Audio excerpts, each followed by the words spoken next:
All right. So, Ed, here we are. We're talking about chapter 7 or habit 7. They risk being vulnerable with each other. So, relationships that are healthy or healthy relationships risk being vulnerable to each other. That's right. That's right. And at the end of it, you have a question. We'll get to in a second. But what do you want the reader to take away with? Like, what's the main point of this chapter? Well, but I think if we're going to talk about vulnerability, I think we need to talk also about intimacy and where the need and desire for intimacy comes from.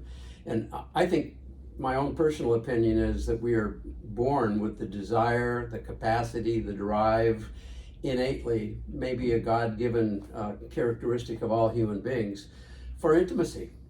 And so we set out in life looking for hugs and looking for relationships, but inevitably in that life journey, we run into being hurt. When we reach out for intimacy, we're hurt. Some people are hurt dramatically and significantly, and other people get through life with relatively little emotional hurt and pain. And so their ability to be vulnerable in a relationship is really quite high. So inevitably we enter our marriage relationship with a certain degree of having been hurt.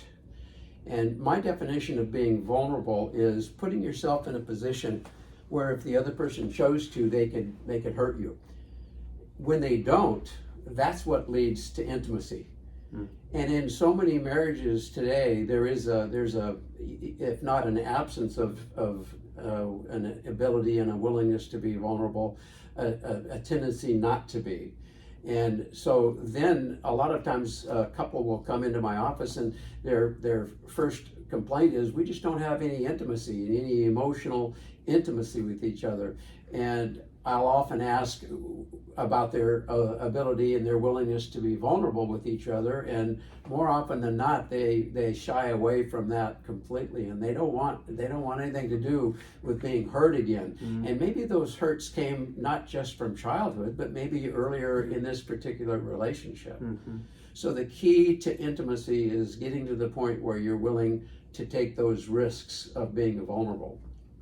And I imagine it's pretty difficult for most of us that have been hurt, both in childhood, bringing that into our adult relationships, to not have a hard shell or a firewall mm-hmm. between me and you that's going to hurt me or that could hurt mm-hmm. me. Mm-hmm. And so I imagine that dynamic really plays a part in people who there isn't enough intimacy, or they want more intimacy, but it's hard to get through that firewall. Yeah. And that's the key to improving their relationship oftentimes, is getting them to the point where they're willing to take the risk of being hurt by that other person. And that's not always an easy task, but it's an important goal in a relationship. Yeah, one of the questions at the end of the chapter is, if being vulnerable is difficult, do you know why? And of course, we're talking about why. We've had these experiences where we've concluded this intimacy stuff's not all it's cracked up to be. I just got hurt, so I'm going to protect myself. I'm going to remain invulnerable, and as a result, the degree, the level, and the ability of to be intimate dries up, or at least is minimized. Yeah, and if I'm in a relationship and that person hurts me, oftentimes all of my hurts from childhood go whoosh, right. Front right. and center in that situation. Yeah. And so being self-aware of that's happening right now. Yeah. Like my hurt, the child inside of me is really coming forward in this situation. Yeah. All of those experiences, whether they're good or whether they're negative, they become the lens within which we experience this current relationship. And it's very important in dealing with marriages that you deal with what is the baggage that you bring into the relationship. And that's a chapter in the future that we'll be talking about a little bit later. Yeah.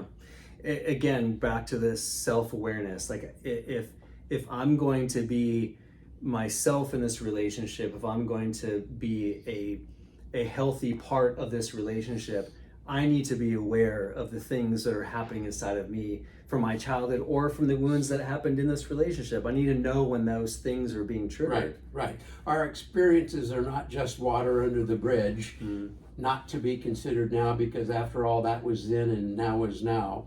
They affect and impact our relationship dramatically, I believe, in positive ways as well as in negative ways.